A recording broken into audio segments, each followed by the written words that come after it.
भारत में पेट्रोल के प्राइसेस ने सेंचुरी क्रॉस कर दी और इसमें आधे से ज्यादा 2/3 टैक्स है। इसके लिए जिम्मेदार कौन? सेंटर, स्टेट्स या कोई और? पेट्रोल प्राइसेस ने 100 रुपए टच करने के बाद इतने जोक्स, इतने मीम्स आने लगे कि लगा था कि ये टेम्पररी प्रॉब्लम हो। स्टेट और सेंट्रल गवर्नमेंट दोनों इसे कंट्रोल में लाने के लिए कुछ कदम उठाएगी, लेकिन महीना हो गया, अभी भी कॉमन मैन को राहत नहीं मिली। लेकिन मेरे पास तो गाड़ी नहीं है, तो मुझे पेट्रोल के बढ़ते दामों से क्या फर्क पड़ता है? In the next few minutes हम ब्लेम गेम नहीं खेलेंगे, इंस्टेड हम सोल्यूशंस पे फोकस करेंगे। कुछ ऐसे सोल्यूशंस जिससे पेट्रोल के प्राइसेस घट के 75 रुपीज पर लीटर और डीजल के 68 रुपीज पर लीटर तक आ सकते हैं। नहीं, मैं नहीं मानता। तो प्लीज इस वीडियो को एंड तक देखिए और अगर आपको भी लगता है कि सॉल्यूशंस पर डिस्कशंस होने चाहिए तो इसे और लोगों के साथ शेयर कीजिए। आज प्रॉब्लम यह है कि हम फ्यूल के लिए जितना पैसा देते हैं उसमें से 1/3 उस फ्यूल की कॉस्ट है और 2/3 टैक्सेस हैं। Let me explain. आज क्रूड ऑयल के एक बैरल की प्राइस $64 यानी अराउंड 4600 रुपीज है।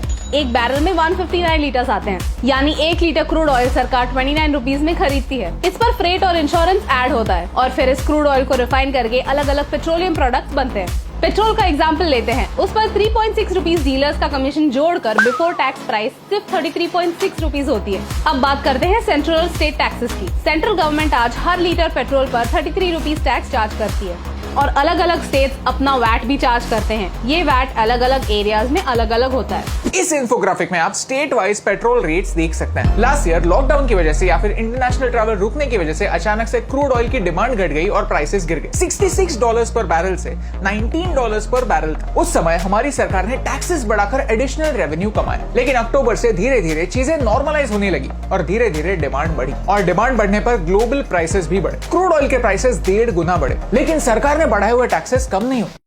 लेकिन फ्यूल के बढ़ते हुए प्राइसेस में स्टेट और सेंट्रल गवर्नमेंट को छोड़कर एक थर्ड पार्टी भी इन्वॉल्व है। पूरे वर्ल्ड में एक कार्टेल है जो ऑयल प्राइसेस कंट्रोल करता है। इन्हें ओपेक कहते हैं। OPEC controls 75% of the world's crude oil output. For oil prices, the whole world is at the mercy of these few countries. जब किसी वजह से ऑयल के प्राइसेस गिरने लगते हैं, तब ये कंट्रीज ऑयल का सप्लाई भी कम कर देते हैं। मार्केट में ऑयल ही नहीं होगा तो प्राइसेस तो बढ़ेंगे ही ना।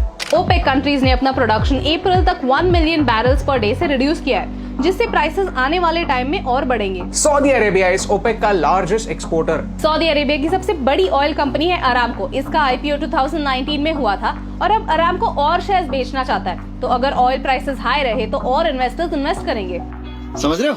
फ्यूल प्राइसेस बढ़ने का एक इम्पोर्टेंट रीजन ये, और सिर्फ भारत ही नहीं और भी देश इस पॉलिसी से परेशान। लेकिन हम हर बात के लिए एक्सटर्नल फैक्टर्स को टारगेट नहीं कर सकते। 2013 में भारत एक बैरल $110 को खरीदता था।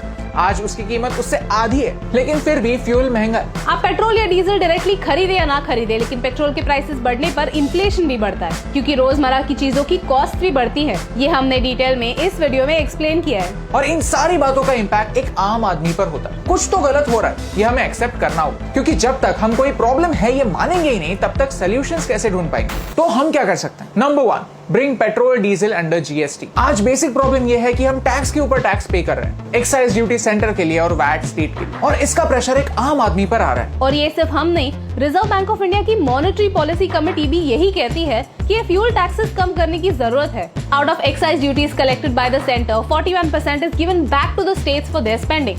SBI की ये रिपोर्ट कहती है कि अगर पेट्रोल और डीजल GST के अंडर आते हैं तो पेट्रोल की प्राइस 75 रुपीज पर लीटर और डीजल की प्राइस 68 रुपीज पर लीटर तक कम हो सकते हैं। इससे प्राइसेस और यूनिफॉर्म और ट्रांसपेरेंट हो जाएंगे। कैलकुलेशन कुछ ऐसे होगा: 10.47 rupees GST at 28% and 30 rupees cess, so total price 78 rupees. लेकिन इस डिसीजन से सेंट्रल गवर्नमेंट का टैक्स रेवेन्यू सिग्निफिकेंटली कम हो। Number 2, tax other sources. Excise duty अगर 1 रुपए से भी बढ़ी तो सरकार 14,500 करोड़ एक्स्ट्रा रेवेन्यू कमा सकती है। इसका यही मतलब है कि अगर एक्साइज ड्यूटी 1 रुपए से भी कम हो गई तो इतना रेवेन्यू घट सकता है। आज सरकार 4.5 ट्रिलियन रुपीस पेट्रोल डीजल को टैक्स करके कमाती है। इससे देश चलता है, रास्ते बनते हैं, डेवलपमेंट के अलग अलग काम होते हैं। अगर फ्यूल GST के अंडर आता है तो ये रेवेन्यू कम होगा। इनसे आने वाला पैसा स्टेट और सेंट्रल गवर्नमेंट कहाँ से कमाएंगे? इसके ऑल्टरनेटिव्स ढूंढे बगैर फ्यूल प्राइसेस कम करना सोशली तो सही होगा, लेकिन इकोनॉमी के लिए गलत। लेकिन पेट्रोल डीजल के प्राइसेस बढ़ने से महंगाई बढ़ती है। इनका इम्पैक्ट सिर्फ उन लोगों पर नहीं होता जो एक गाड़ी अफोर्ड कर सकते हैं, बल्कि एक गरीब इंसान पर भी होता है। लेकिन ऐसी कई चीजें हैं जिनका इम्पैक्ट सिर्फ उनके डायरेक्ट कंज्यूमर को ही होता है। India has the second highest number of tobacco users in the world. 27 crore adults tobacco use करते हैं। बीड़ी पर 1 रुपए सेस लगाने से और टबैको प्रोडक्ट्स पर टैक्स बढ़ाने से सरकार 50,000 करोड़ एक्स्ट्रा हर साल कमा सकती है।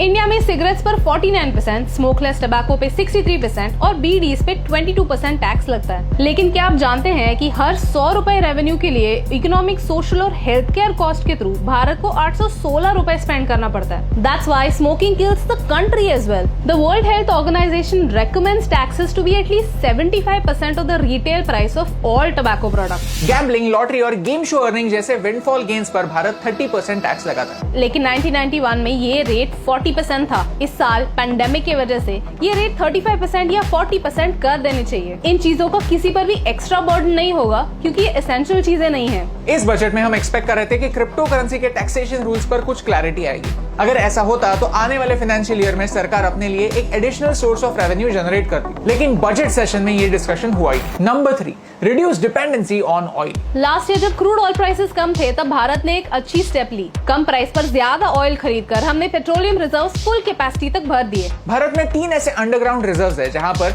आने वाले 10 दिनों के लिए जितना ऑयल लग सकता है उतना ऑलरेडी कम दामों पर खरीद के रखा हुआ। लेकिन ये काफी शॉर्ट टर्म सोल्यूशन क्योंकि हमारे पास सिर्फ 10 दिनों की ही प्रोविजन। लॉन्ग टर्म में हमें क्रूड ऑयल पर डिपेंडेंसी कम करनी होगी। CEEW का ये स्टडी कहता है कि भारत हर साल 1 लाख करोड़ रुपए बचा सकता है अगर हम हमारा 30% इलेक्ट्रिक व्हीकल पेनिट्रेशन का टारगेट अचीव कर सके। और हम ये देख सकते हैं कि कई स्टार्टअप्स और टाटा महिंद्रा जैसी कंपनीज भी इलेक्ट्रिक व्हीकल्स को भारत का फ्यूचर मानती है। पार्टिकुलेट मैटर जिसकी वजह से हर साल दिल्ली में पोल्यूशन की खबरें आती रहती है, उनमें भी 17% रिडक्शन हो सकता है। साथ ही साथ 1,20,000 नए जॉब्स भी क्रिएट हो सकते हैं। हर साल पेट्रोल डीजल के बढ़ते हुए प्राइसेस की बातें करने से अच्छा है कि हम धीरे धीरे सही क्लीनर, बेटर और सेल्फ रिलायंट फ्यूल सोर्सेस की ओर बढ़ना शुरू करें। अगर आपको इस वीडियो से वैल्यू मिली तो इसे अपने दोस्तों के साथ शेयर कीजिए क्योंकि 99% लोग सिर्फ कंप्लेन करके चुप हो जाते हैं, मीम शेयर करते हैं, हैशटैग ट्रेंड करते हैं और कहानी खत्म। लेकिन उससे क्या फर्क पड़ता है क्योंकि एक स्टेप आगे जाकर सॉल्यूशंस डिस्कस करना सिर्फ 1% लोगों को ही आता है और आपको उस 1% का हिस्सा बनाने से मुझे फर्क पड़ता है।